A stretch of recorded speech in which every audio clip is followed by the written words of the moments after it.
Magandang araw sa inyong lahat. Ako si Tin mula sa Landas ng Pag-asa. Ang ebanghelyo natin ngayon ay nagmumula sa ikasampung kabanata ng Aklat ni Juan, taludtod 22-30. Tinanong si Jesus ng mga Hudyo, "Hanggang kailan mo ba ililihim sa amin kung sino ka talaga? Kung ikaw ang Kristo, tapatin mo na kami." Gustong makasigurado ng mga Hudyo na si Jesus mismo ang Mesiya. Kaya naman sumagot si Jesus, "Sinabi ko na sa inyo, ngunit ayaw ninyong maniwala." At nagpatuloy siya, "Nakikinig sa akin ang aking mga tupa. Kilala ko sila at sumusunod sila sa akin. Binibigyan ko sila ng buhay na walang hanggan at hindi sila mapapahamak kailanman." Mga kapatid, isang magandang pagnilayan natin ngayon ay ang ating tiwala sa Diyos. Madalas tayong kinakausap ng Panginoon, pero madalas din tayong hindi nakikinig o hindi nagtitiwala na ang Diyos mismo ang nagsasalita. Bakit? Siguro dahil sa takot o pangamba, mahirap sumunod kapag hindi natin alam or nakikita ang daan, mahirap sumunod kapag walang kasiguraduhan. Tayo pa man din bilang tao ay sadyang nagdududa kapag wala sa atin ang kontrol o pamamahala. Madalas natin marinig ang Panginoon sa banal na kasulatan, sa ebanghelyo o sa mga taong gumagabay sa atin. Ibinubulong ng Diyos ang tama sa mali. Ipinapakita niya sa atin ang mapagmahal at mapagkumbaba na daan na dapat sundan. At ipinapangako niya sa atin ang kanyang presensya anuman ang ating pagdaanan sa buhay. Pero mahirap pa rin sa atin ang magtiwala. Huwag magbahala mga kapatid. Normal ang magduda sa oras ng pagsubok. Normal ang mawalan ng pag-asa o ng tiwala kapag nangangailangan.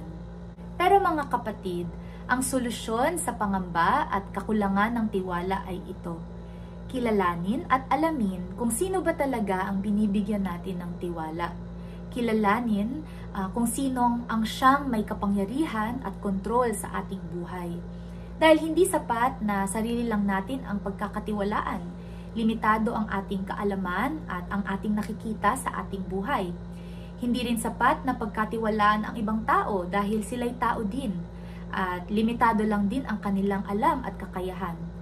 Ang sa totoo, ang Diyos lamang ang may buong kapangyarihan at kakayahan at hawak sa ating buhay. Mahirap magtiwala sa taong hindi natin kilala, hindi ba?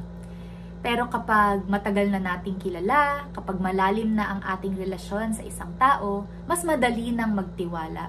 Ganon din kay Jesus.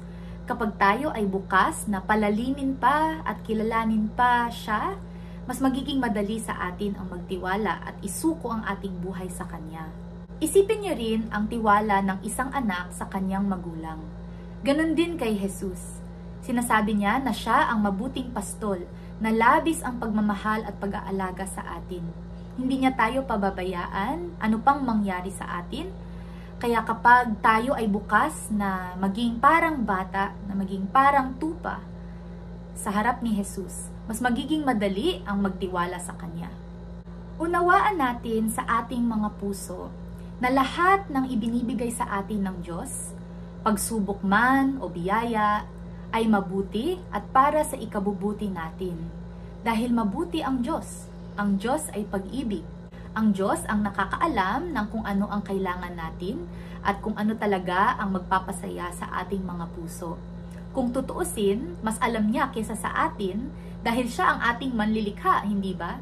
Kaya sino pa ba ang mas nakakaalam kung hindi siya? Hindi siya marunong magdamot ng mga biyaya para sa kanyang mga anak o tupa.